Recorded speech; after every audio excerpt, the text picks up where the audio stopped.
What's going on, everybody? Welcome back to Inside Man United. This is the news for Thursday, is it the 14th? It's the 14th of December.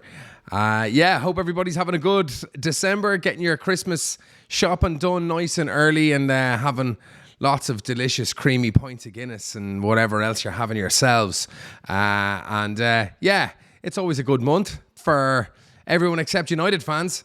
It seems a bit of a rough go there in the Bayern Munich game. A very tough result. To be honest, I don't think United were as bad as some pundits were making us out to be. Yes, there were deficiencies, there were some shortcomings, but I couldn't understand United going into that game with a lot of trepidation, knowing that if they conceded a goal, it would have been a far more difficult task, and especially when you're waiting on results in another game as well. So, to be honest, not a total humiliation. So 1-0, it's still a tough result to take, especially it's a full-strength Bayern team. Not full strength, but mostly full-strength Bayern team.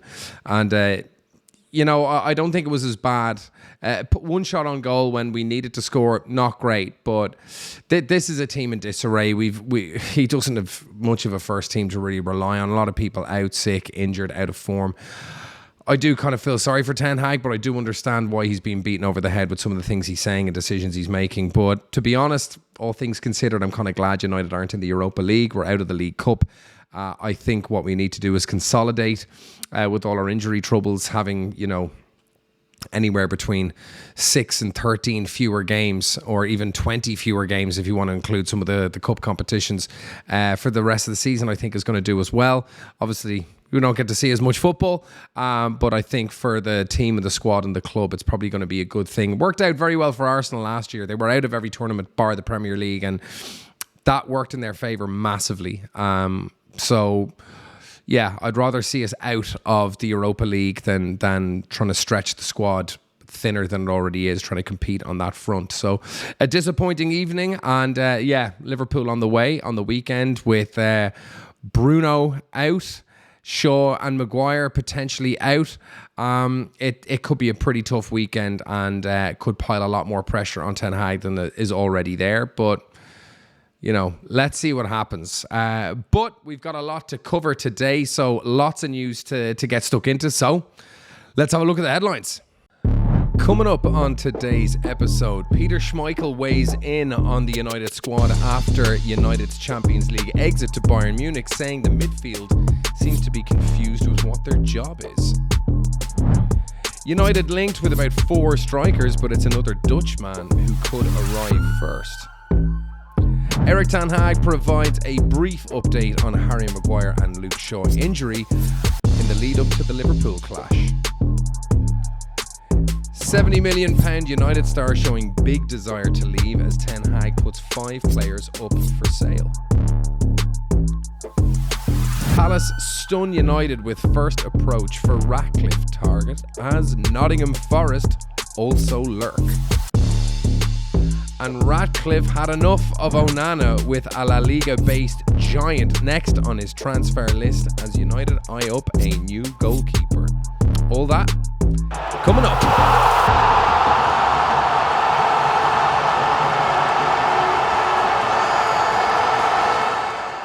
What's going on, everyone? Yes, I am aware that I look like some sort of ginger-bearded cookie monster, but I love this top, and it's freezing outside, and it's comfy.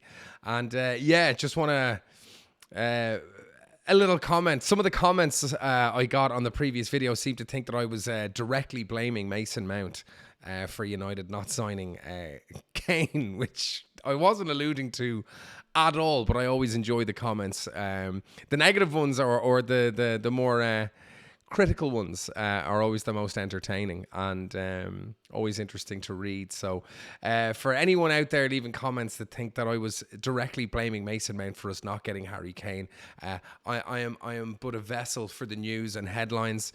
I don't make the stories, I just report them. And yes, I do like to give my opinion on them as well, of course, but I don't for one second think that Mason Mount was directly responsible. I think I did say that Yeah, I'd have preferred if the Mason Mount money went towards Harry Kane and we didn't buy Mason Mount. However, I did also say that the board avoided Harry Kane because they wanted to get their business done early. They wanted to buy Mason Mount, and if the money went into Mason Mount, they weren't going to be putting it aside for Harry Kane, and they didn't want to get drawn into a long-winded summer saga like they did with De Jong, just to have the rug pulled from under them at the very last minute. So, as always, thank you very much for getting involved. Please keep doing it, whether the comments are positive or negative. But I don't think Mason Mount was in the driveway blocking Harry from getting to Manchester and demanding that he goes to Germany. But entertaining all the same. But listen, let's get cracking into these newspaper articles for today, Thursday, December 14th. So let's get started with Sportskita, but all the major publications have an angle on this story. So the headline being, seems to be confused with what their job is. Schmeichel highlights United trio who looked out of sync after Champions League exit.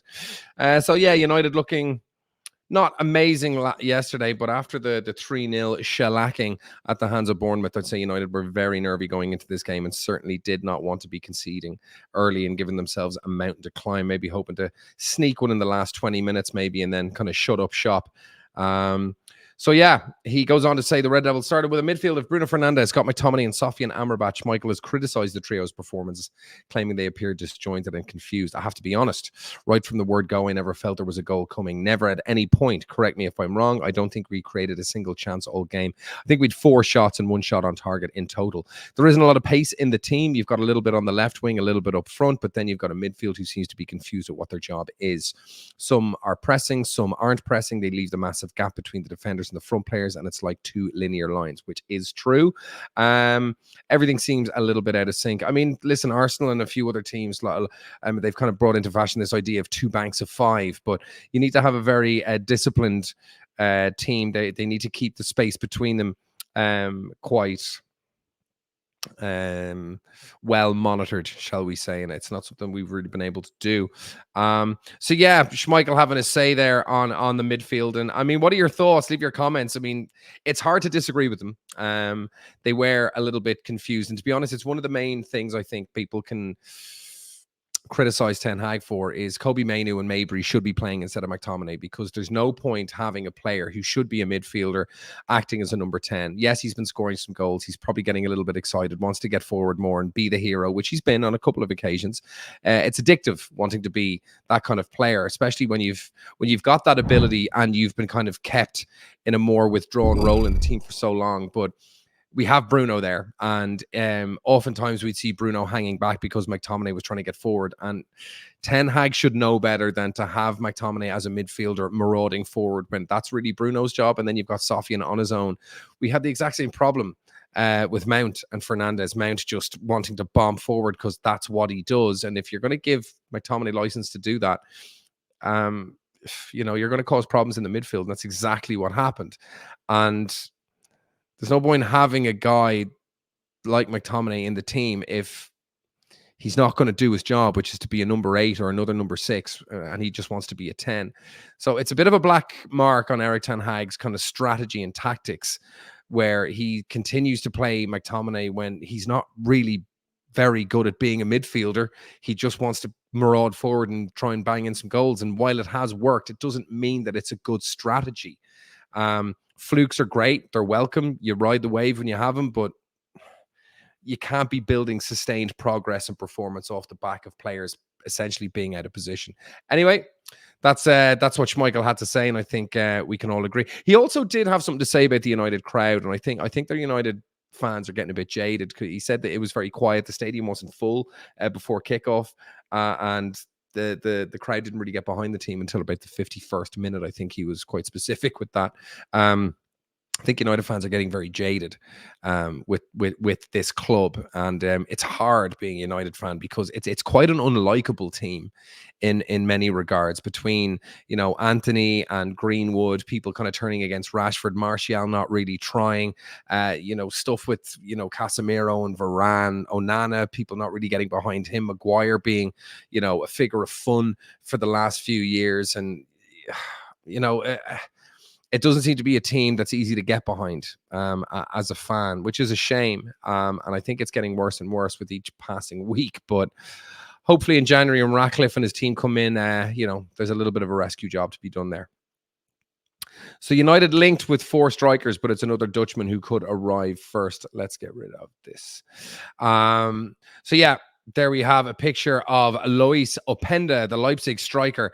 And United don't want to do any business in January, but there's no way they can't not do business in January. It's screamingly obvious recruitment is needed in January. And yeah, you can't get the players you need in January.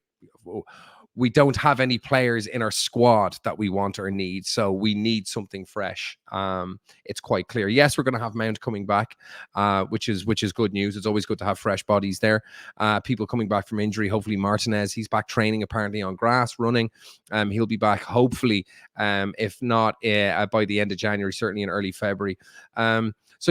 This is not the first time we've seen United linked with Daniel Malin, but it's the first time we have seen in the Mail on this occasion the connection made between the Dutch winger and Erik Ten Hag, who share the same agency like many of United signings.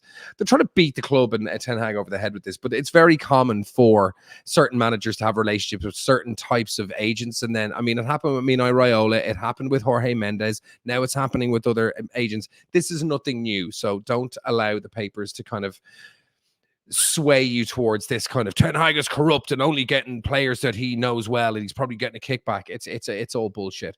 Now, we hope that a new version of United would not rely so greatly on the policy of Ten Hag brings in his old players or fellow clients of his agents. I don't think that's really fair. Malin hasn't started the last 4 games for Dortmund. Now, whether they're trying to keep him for a sale or he's just not been good enough, I don't want Malin at the club.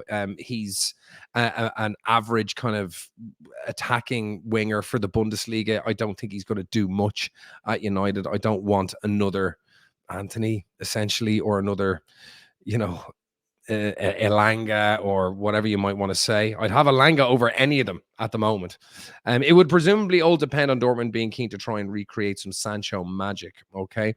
Brentford's Ivan Toney, Timo Werner of Leipzig, Stuttgart's Serhu Guirassy, who's absolutely on fire at the moment. We've done a few episodes featuring him, 16 goals in 11 games at the moment.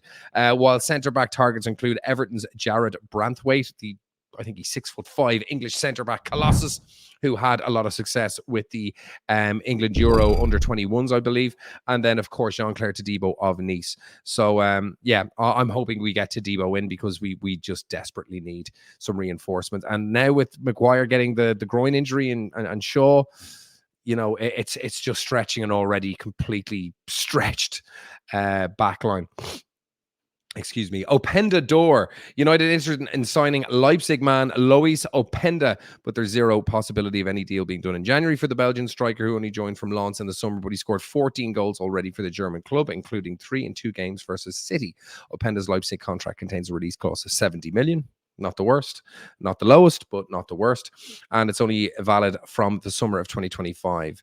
That means any move for the forward before that date will require a mammoth fee. So it'll require more than 70 million to get this guy. So I don't know what United are going to be doing on the striker front, if I'm being perfectly honest. But we need someone. And we need someone in January because we can't just leave it up to Højlund. And we certainly cannot rely on Rashford and Martial. They might as well just be, scarecrows.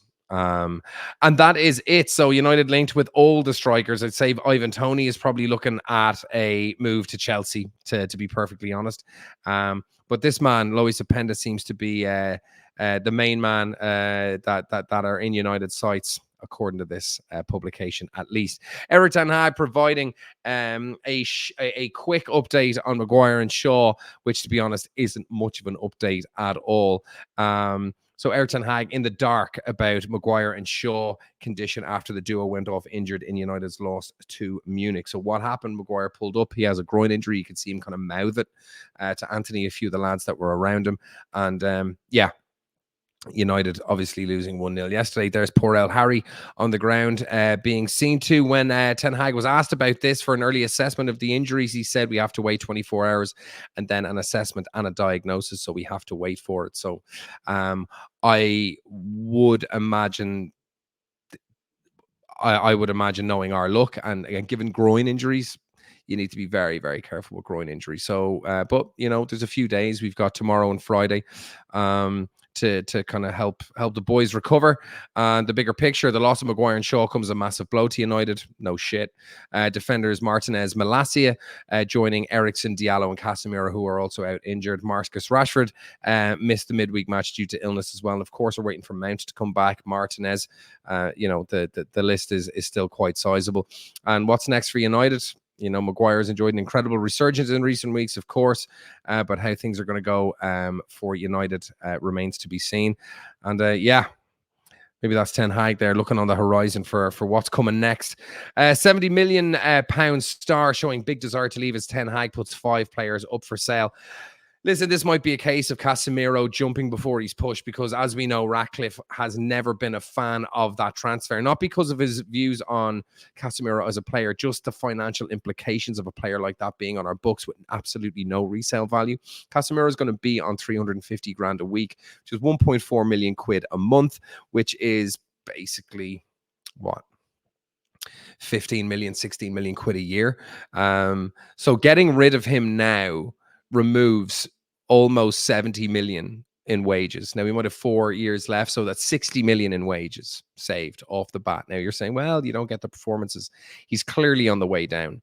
And if there's an offer from Saudi to buy him for 30, 40 million quid, and we get 60 million quid off the wages, it's like £100 million swing. Yes, you're down to Casemiro, but you're up 100 mil. And could you find a younger, new Casemiro for 100 mil or less? Most certainly. So the maths add up.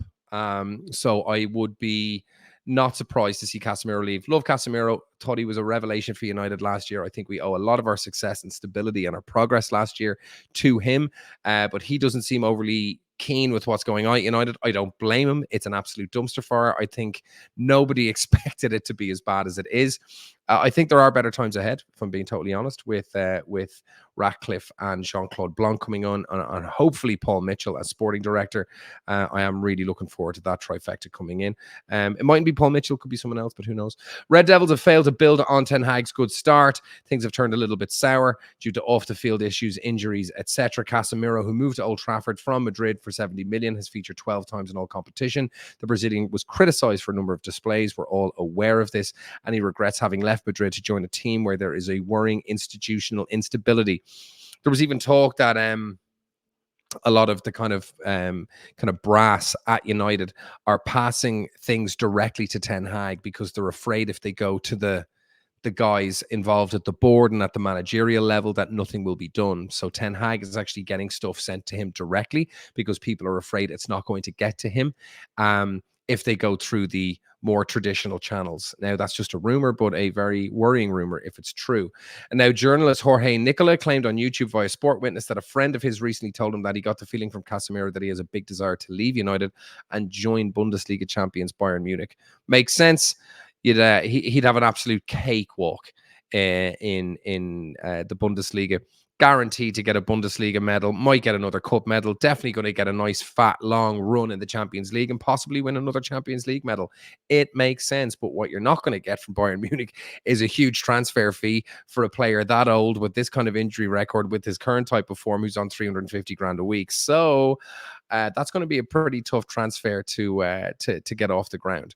There are apparently talks for the United midfielder and former Liverpool star Xabi Alonso, who's the Leverkusen boss, to move to Bayern Munich in the summer. And in another report, this time from the Manchester Evening News, it is claimed that United are open to selling Casemiro as well as Varane, Martial, Sancho, and Donny van de Beek. I don't think there's any surprises there. I'd, of course, be loath to see the likes of Varane and Casemiro leave, but to be honest, you cannot build a team around guys whose form and fitness seems to change with the weather, certainly this season, and it's probably not going to be improving a huge amount as these guys are on the wrong side of 30. So United do not expect a mass exodus next month, but have decided to alert clubs to certain players' availability well in advance of the summer transfer window. Varane was part of Ten Hag's preferred centre-back into this season, but his run of injuries and poor form has seen him drop behind the pecking order. Defender Paul Parker, United legend Paul Parker. He was United's right back before Neville, for anyone that doesn't know that. Thinks Varane looks lost with Martinez currently out injured and unable to lead him. Varane has suffered without Martinez, and that's a fact. Varane was not good before Martinez's arrival, and everyone blamed Maguire. But But Varane always had Ramos beside him. It's like Gary Pallister and Steve Bruce. Pallister was the better defender, but he had a tendency to kind of switch off and go missing in games and kind of lose concentration. Steve Bruce was there to basically kick him up the hole. So you kind of need that Batman and Robin kind of double act. Now, when we had Ferdinand and Vidic, we had Batman and Batman. But you know, it tends to happen that way. So as good as Varane's trophy medal cabinet is at the bottom, it says made by Ramos because Ramos led him. A little unfair. But yeah, when he plays without someone to lead him, he looks lost. Martinez is the missing link because the players know they have to give more with him on the park. Yeah, probably true. And this is very interesting news. So Palace stun United with first approach for Ratcliffe target as Nottingham Forest lurk. So what's this all about? There we see Lopetegui, obviously last with Wolves before he basically decided to leave because Wolves had no money and he just thought they were a sure thing to get relegated, and they sold players. And, you know, I wouldn't have been looking forward to this season all too much now if I was Mr. Lopetegui. And yeah, they've all converged on free agent manager Julian Lopetegui. This is Palace, United and Forest. Well, I mean, I think United would be top of the queue there as an interesting project for Lopetegui, such as his demise been since the Real Madrid and Spain national team days. He's gone from Sevilla then to Wolves. So I think you know, going to a team like United, I think would be a welcome addition to his CV. Lopetegui was in charge of Wolves between November 22 and August of this year. During his only season at Molineux, he guided Wolves to 13th as well as a quarterfinal League Cup. So yeah, Lopetegui obviously losing. So sustained significant losses, reached an agreement to leave Wolves. The Spaniards has since offered a colossal wage to become new boss of Saudi club Etihad, which he turned down. So the guy still obviously has ambitions to be still managing at the very top, which is good to see. And reports in Spain have repeatedly stated that Lopetegui wants to take charge of another Premier club next. So United will probably fit the bill quite well there. On November 6th, it was claimed that he is on Sir Jim Ratcliffe's list of managerial targets should Ten Hag be sacked. But while Man United work out whether they should axe Ten Hag or stick with the Dutchman, they could miss out on Lopetegui. So Palace and Forest are looking at him. So poor Roy Hodgson, they're already looking for a replacement for him, but you know, Roy is he's on the wrong side of 70, so you know, well, he's 76, so I think it makes sense that they're looking for replacements for him. But bloody hell, what a great job he's done, so fair play to Roy. And Forest, obviously with Steve Cooper now looking to be on the chopping block, Forest could make a move, but I think if United are going to be sniffing, if I was Lopetegui, I don't think he's going to have any shortage of admirers across all the leagues in Europe. So Forest, meanwhile, currently have Steve Cooper as their manager, but they are in dire form, and this has led to speculation that owner Evangelos Marinakis might get rid of the Welshman, even though the fans adore him. I like Steve Cooper. I think he's done a pretty good job at a club that has been an absolute madhouse, particularly in terms of sponsorship and player recruitment. And I can't imagine it's been easy, but I do like Steve Cooper. He interviews well. I think he's a good manager, and I think he's done reasonably well with the players at his disposal and how they've come in. Euro paper talk. So here we go. Here are the two boys being discussed. Let me just get rid of all these bloody ads. Okay, let's report this ad. Not interesting. Thanks very much. So yeah, we've got a link here between United and Valencia. ONANA hasn't had the greatest of starts while he's done reasonably okay in the Premier League. You can say that he's been largely responsible for United no longer being in Europe. And it might sound harsh, but it is true. He had a number of high-profile mistakes that were directly because of him. He got Casemiro sent off and red-carded as well due to his stupidity, for want of a better word. So United are keen to replace ONANA with a La Liga-based giant. Jörg Schmeichel is urging Liverpool to sign a new attacker, while Chelsea, blah, blah, blah. These are the other articles that are on this page. So Ratcliffe eyes Man United swoop for Valencia's Mamardashvili. Mamardashvili. That's how we say that. Mamardashvili. The fallout from United's early exit from the Champions League and European football altogether could have a far-reaching effect on some of their underperforming stars. The Red Devils tumbled out of Europe's premier competition. We know all of this, and according to reports in Spain, the first man in the firing line will be struggling keeper Andre Onana. The Cameroon keeper cost 47 million quid, making him the third most costly goalkeeper in the history of the game, which is very surprising, actually. I know goalkeepers were always cheap up until recently, but I thought with with Ederson and Allison and Aretha Balaga and a few others. So I'm kind of surprised that's the third highest fee for a keeper. However, after shipping a catastrophic 15 goals in 6 Champions League games, reportedly Ratcliffe has seen enough and wants United to bring in a top-class upgrade at the first available opportunity. To be honest, I really want ONANA to work out. I don't like to see knee-jerk rejections of players, but we've seen Manchester City, if you don't cut mustard there, they get rid of you quickly. We saw it with Joe Hart. We saw it with Claudio Bravo when he came in for a season. If you're not doing it and doing it quickly and able to adapt well, you're out. And far too long, United have kept faith and patience with players who did not reward that faith and patience in either developing the abilities that we know they had or presenting those performances and abilities in a regular enough or consistent enough fashion. And we've given too much time to players, whether it's Lingard, Martial, Rashford, with Pogba, with David De Gea, even defenders like Phil Jones, Chris Smalling, even Luke Shaw. Now, we were rewarded with that. He's probably one of the best left backs in the game these days, but he's still wildly inconsistent. But for the most part, anyone United have been patient with who has shown ability, it has not been rewarded. And it's not just in performances, but you also lower their transfer fee, and to the end of their contracts, they might be on inflated wages. It just becomes more and more difficult to shift them.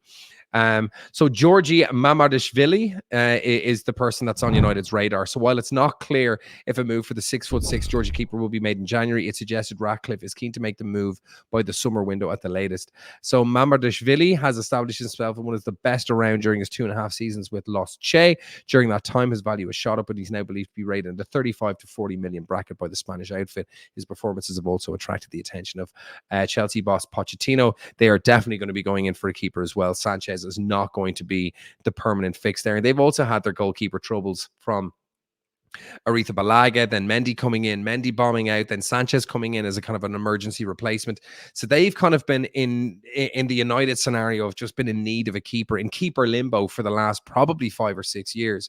But it is United who could make the first move. The 23-year-old is contracted to Valencia until 2027. He's kept 23 clean sheets from 79 appearances in all competitions for Ruben Baraja's side. So that is every bit of, relevant paper talk for today, December 14th. So what do we make of the news? Would you be happy to see Casemiro leave in January? I mean, maybe the decision's already made. If he wants to leave, you got to let him leave. And would people be keeping ONANA? Would you be keeping faith with him? Do you think he deserves a little bit more time to get bedded in, have a proper defense in front of him? Or do you think you've seen enough to think this guy ain't for us?